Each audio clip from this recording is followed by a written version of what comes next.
अबे ये एसओपी जिनका पालन होना जरूरी था ताकि इस तरह की चोरी ना हो सके, लेकिन एक भी एसओपी फॉलो नहीं की गई। आप एक एक करके हमें समझाइए कि यहाँ पर बैंक की क्या जिम्मेदारी थी, ट्रस्ट को क्या जिम्मेदारियां निभानी थी और संयुक्त रूप से जो जिम्मेदारियां निभानी थी उनमें किन बातों का जिक्र इस एसओपी में किया गया था।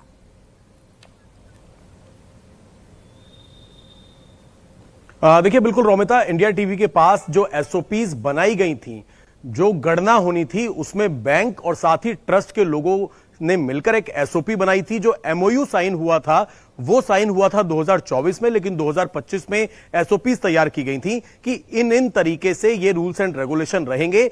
एसबीआई बैंक के कर्मचारी जो कि एसबीआई के पेरोल पर हैं, साथ ही जो आउटसोर्स लड़कों को रखा गया था गणना करने के लिए, उन लोगों की मिलके एक जिम्मेदारी थी कि पैसों को कैसे गिना जाए। और अनिल मिश्रा इसमें पूरी तरीके से जिम्मेदार थे। अनिल मिश्रा के इसके अंदर सिग्नेचर भी हैं जो ये गाइडलाइंस बनाई गई थी।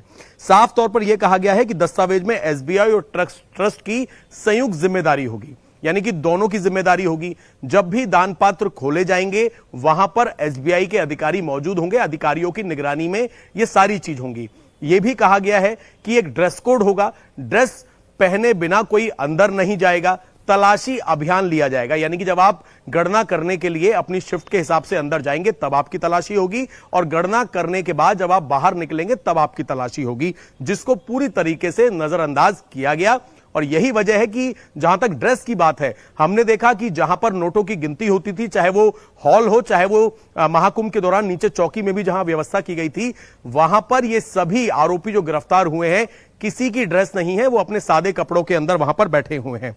इसके साथ ही गणना प्रक्रिया की निगरानी ताकि पारदर्शिता बनी रहे, नकद जमा पर्ची, चालान, रजिस्टर और अन्य रिकॉर्ड पर हस्ताक्षर कर लेन देन की पुष्टि होगी। और जो हमारी जानकारी है, जब वहां पर सिग्नेचर की कोई व्यवस्था नहीं थी, जो एसआईटी की रिपोर्ट है उसमें भी बात लिखी हुई है कि जहां पर रिकॉर्ड सिस्टम होना चाहिए था, कोई रिकॉर्ड सिस्टम वहां पर मेंटेन नहीं किया जाता था। तरीका यह है कि जो महंगे आभूषण वाले जो भी दान पात्र लोगों ने अपनी आस्था के अनुसार करे हैं, उनको एक अलग हुंडी में जमा किया जाना था, लेकिन सारा ज्वेलरी, धातु, कैश सबको मिक्स कर दिया जाता था वहां पर। इस तरीके की लापरवाहियां वहां पर देखने को मिली है, यानी कि एसओपीज फॉलो नहीं की गई। इसके साथ ही दान पात्र रोज नामित अधिकारियों की संयुक्त उपस्थिति में खुलेगा, लेकिन सीसीटीवी फुटेज जो मिली है 70 बार चोरी की, उसमें ये लोग खुलेआम चोरी कर रहे थे कैमरे के सामने, कोई अधिकारी वहां पर मौजूद नहीं होता था। इसके साथ ही जब गिनती वहां पर की जाएगी तो बिना वर्दी के सोना चांदी जैसी कीमती वस्तुएं पहनकर प्रवेश नहीं करेंगे। इस रूल को तो पूरी तरीके से फॉलो ही नहीं किया गया। अब जो दान गणना की प्रक्रिया है, दान पात्र खोलने के बाद प्राप्त राशि को पहचान किए गए बॉक्स में अलग रखा जाए, लेकिन इन लोगों ने जो भी दान पात्र होता था उसको ये लोग मिक्स कर देते थे और फिर उसमें से पैसा चुरा के बाथरूम में रखते थे, अपनी जुराबों में रखते थे और वहां से लेके फरार हो जाते थे। इसी तरीके से दान में प्राप्त वस्तुओं और अन्य सामान का पूरा विवरण तैयार किया जाए, नोटों की गिनती के दौरान खराब और फटे नोटों को अलग रखा जाए, बैग में सुरक्षित रखा जाए, सिक्कों की गिनती मशीनों की सहायता से की जाए। जो एसओपीज बनी थी, लेकिन उनको पूरी तरह से नजरअंदाज किया गया।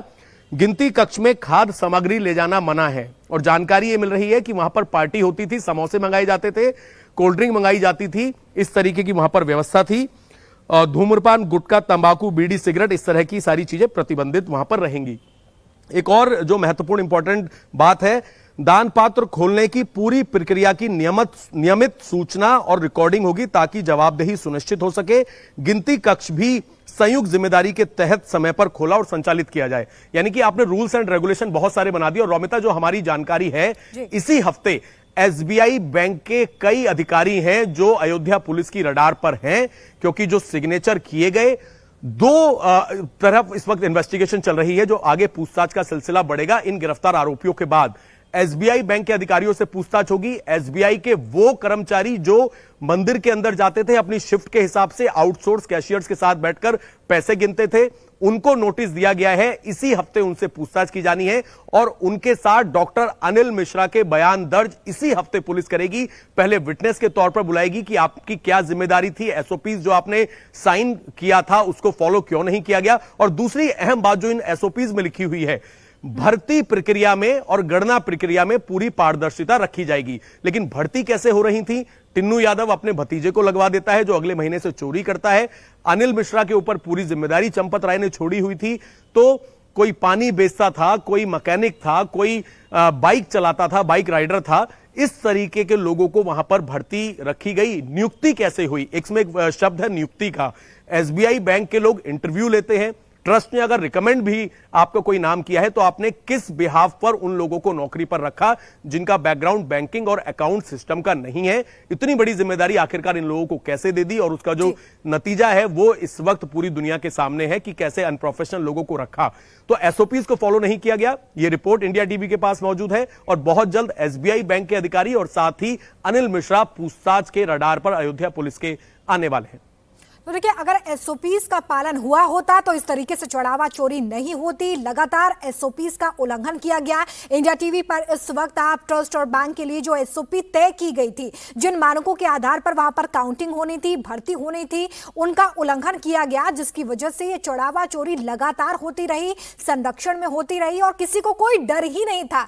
एसओपी जिसमें हर एक बात का जिक्र है कि ट्रस्ट को कौन सी जिम्मेदारियां निभानी थी, बैंक को कौन सी जिम्मेदारियां निभानी थी, संयुक्त तौर पर ट्रस्ट और बैंक की तरफ से जिन जिम्मेदारियों को निभाया जाना था उनका हर एक लेवल पर उल्लंघन किया गया। और इसी का नतीजा यह हुआ कि वहां पर लगातार इतने धड़ल्ले से ये सभी आरोपी चढ़ावा चोरी करते रहे। उसकी कॉपी इस वक्त आप इंडिया टीवी पर देख रहे हैं, जिसमें एक एक बात का जिक्र किया गया है। कैसे भर्ती में पूरी तरीके से ट्रांसपेरेंसी रखनी चाहिए थी, कैसे काउंटिंग की जो प्रक्रिया है उसमें ट्रांसपेरेंसी होनी चाहिए थे, जो लोग वहां पर जा रहे हैं उनकी चेकिंग होनी चाहिए थी, जब शिफ्ट खत्म होगी तब भी चेकिंग होनी चाहिए थी, कपड़ों को लेकर जो एसओपी तय की गई थी वो भी वहां पर फॉलो नहीं करवाई गई। तो ये तमाम बातें जो 2025 में ही तय कर ली गई थी, ये बता दिया गया था कि जो लोग भी गणना की प्रक्रिया में शामिल होंगे, जो भी काउंटिंग करेंगे, चढ़ावा चोरी में अब संलिप्त नजर आ रहे हैं, उनकी गिरफ्तारी हो गई, उनसे लगातार अब पूछताछ भी हो रही है।